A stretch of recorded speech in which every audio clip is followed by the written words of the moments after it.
According to Reuters News, Nigerian authorities say members of the militant group Boko Haram have shot and killed 6 people in the past 2 days in northeastern Borno state. The group has consistently rejected offers of dialogue, but analysts say negotiations are key to any peace deal.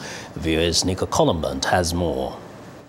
Government forces survey the wreckage of new attacks in northern Nigeria claimed by the radical Islamist group Boko Haram.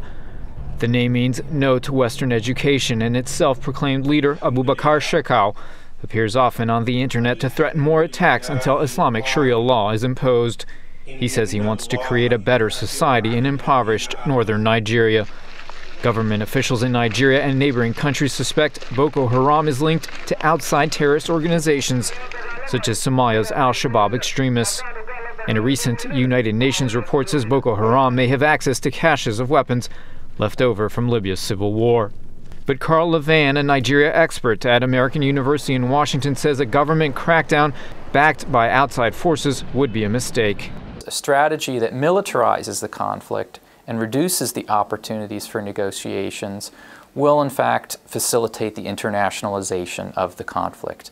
In other words, it's not clear that there are significant ties to some of the more global violent Islamist movements at this point, but solutions and strategies which push Boko Haram towards more violence and which make offers of diplomacy seem less credible will certainly become a problem down the road.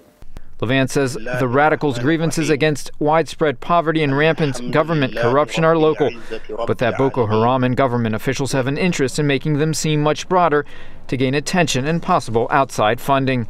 Nigerian President Goodluck Jonathan, who is from the mostly Christian South, says he wants to open a dialogue with the northern Muslim radicals, but that he doubts their leaders would come forward. Boko Haram, yes, some of their leaders are known.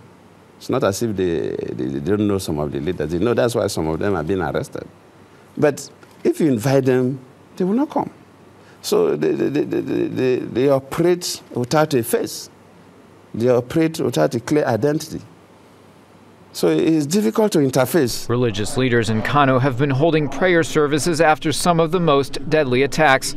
Civil society activists in Nigeria say they want the religious leaders and northern political leaders to play more of a role in possible negotiations to at least broker a ceasefire. Nico Colombant, VOA News, Washington.